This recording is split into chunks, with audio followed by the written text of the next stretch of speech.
Oración y reflexión diaria, viernes 8 de diciembre. Reflexión del Evangelio. En la solemnidad de la Inmaculada Concepción de María.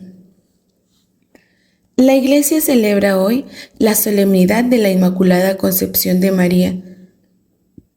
El dogma de fe que nos revela que, por la gracia de Dios, la Virgen María fue preservada de pecado desde el momento de su concepción, es decir, desde el instante en que María comenzó la vida humana. El 8 de diciembre de 1854, en su bula Ineffabilis Deus, el Papa Pío proclamó este dogma. Declaramos, proclamamos y definimos que la doctrina que sostiene que la Beatísima Virgen María fue preservada inmune de toda mancha de la culpa original en el primer instante de su concepción por singular gracia y privilegio de Dios omnipotente. En atención a los méritos de Cristo Jesús Salvador del género humano. Está revelado por Dios y debe ser por tanto firme y constantemente creída por todos los fieles. En Lucas 1:28 encontramos la primera referencia a María como llena de gracia, expresión en castellano correspondiente al griego original que charitomene, que significa una singular abundancia de gracia, un estado sobrenatural del alma en unión con Dios. María como la mujer esperada en el protoevangelio, Génesis 3:15, se mantiene en enemistad con la serpiente porque es llena de gracia. El dogma de la Inmaculada Concepción de María declara que, por una gracia especial de Dios, fue preservada de todo pecado desde su concepción.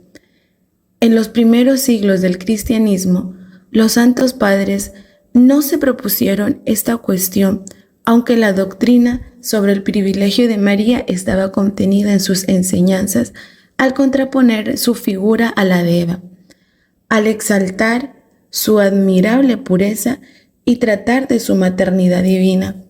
Lo que les impulsó a ello fue la existencia de una tradición que puede calificarse de apostólica.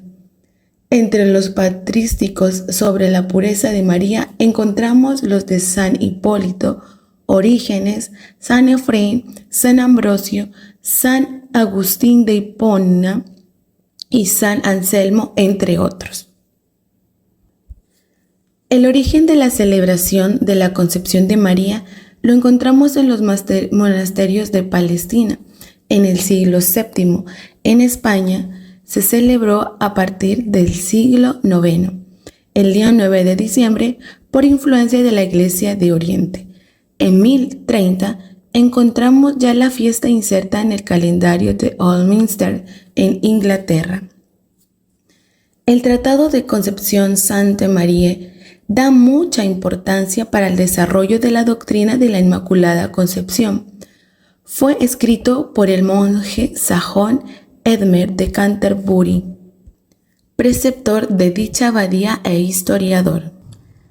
Muchos santos, como San Francisco de Asís, han tenido gran devoción a la Virgen Inmaculada, pero el camino para la definición dogmática de la Concepción Inmaculada de María fue trazado por el beato John Duns Scott, franciscano llamado el Doctor Sutil, beatificado por Juan Pablo II el 6 de julio de 1991.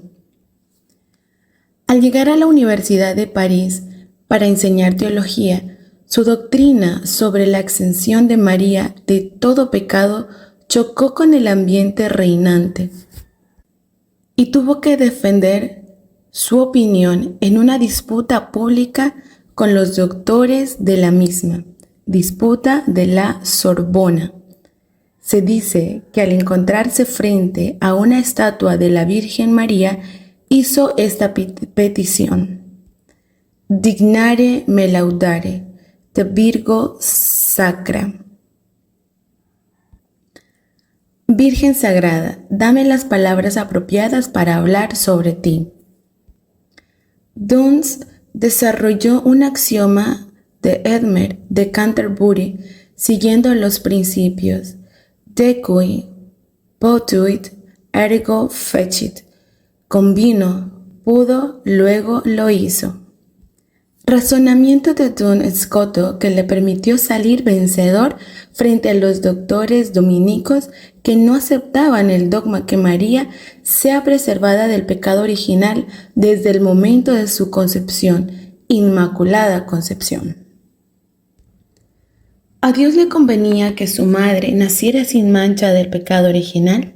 Sí, a Dios le convenía que su madre naciera sin ninguna mancha. Esto es lo más honroso para él. Segundo, ¿Dios podía hacer que su madre naciera sin mancha de pecado original? Sí, Dios lo puede todo, y por tanto podía hacer que su madre naciera sin mancha, inmaculada. Tercero, ¿lo que a Dios le conviene hacer lo hace o no lo hace? Todos respondieron, lo que a Dios le conviene hacer, si Dios ve que es lo mejor hacerlo, lo hace. Entonces, Scoto proclamó: 1. Para Dios era mejor que su madre fuera inmaculada, o sea, sin mancha del pecado original. 2. Dios podía hacer que su madre naciera inmaculada, sin mancha del pecado original. 3. Por lo tanto, Dios hizo que María naciera sin mancha del pecado original, porque Dios, cuando sabe que algo es mejor hacerlo, lo hace. En conclusión, María es inmaculada por los méritos de Cristo, porque Dios lo puede, lo quiso así y lo hizo. La Inmaculada Virgen María nos muestra la necesidad de tener un corazón puro para que el Señor Jesús pueda vivir en nuestro interior, y de ahí naciese la salvación, y consagrarnos a ella nos lleva a que nuestra plegaria sea el medio por el cual se nos revela Jesucristo plenamente y nos lleve al camino por el cual seremos colmados por el Espíritu Santo. El misterio de la concepción inmaculada de María, por un singular privilegio, en previsión de los méritos de Cristo, nos lleva a todos los bautizados a contemplar el amor de Dios Padre, siempre dispuesto a extender a todos los hombres las maravillas de la salvación. María, preservada de todo pecado, para construir una digna morada para el Hijo de Dios, es la representación más acabada de la Iglesia. Porque preservaste a la Virgen María de toda mancha de pecado original, para que en la plenitud de la gracia fuese digna madre de tu Hijo, y comienzo e imagen de la Iglesia, esposa de Cristo, llena de juventud y de limpia hermosura. Purísima había de ser, Señor, la Virgen que nos diera el Cordero inocente que quita el pecado del mundo. Purísima la que, entre los hombres, es abogada de gracia y ejemplo de santidad. Prefacio de la Inmaculada Concepción. La solemnidad de la Inmaculada, al caer dentro del tiempo de Adviento, se convierte en un motivo de esperanza para toda la Iglesia, cuando se prepara para recibir al que viene a bendecirnos con toda clase de bienes espirituales y celestiales.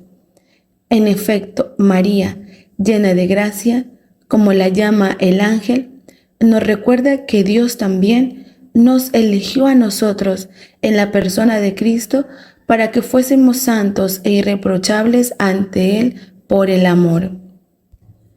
La Eucaristía de esta fiesta, reparando en nosotros los efectos del primer pecado del que fue preservada de modo singular la Inmaculada Virgen María, postcomunión, permite a los fieles llegar a Dios limpios de todas las culpas. De este modo, los fieles que viven con la liturgia del Espíritu del Adviento, al considerar el inefable amor con que la Virgen Madre esperó al Hijo, se sentirán animados a prepararse vigilantes en la oración y cantando su alabanza. Oración. Oh Dios Todopoderoso, en esta solemnidad de la Inmaculada Concepción, te entrego mis esfuerzos y trabajos. Permíteme ser un canal de tu amor y bondad, inspirado por la gracia de María, Madre Inmaculada. Que cada acción que realiza hoy contribuya al bienestar de los demás y al crecimiento de tu reino en la tierra. Guía mis pasos con sabiduría, compasión y entrega, reconociendo el impacto incluso de las tareas más simples cuando se hacen en tu nombre. Que mi dedicación refleje la pureza y entrega que María mostró al aceptar tu voluntad. Que mi vida sea un testimonio de tu luz, amor para quienes me rodean. Amén.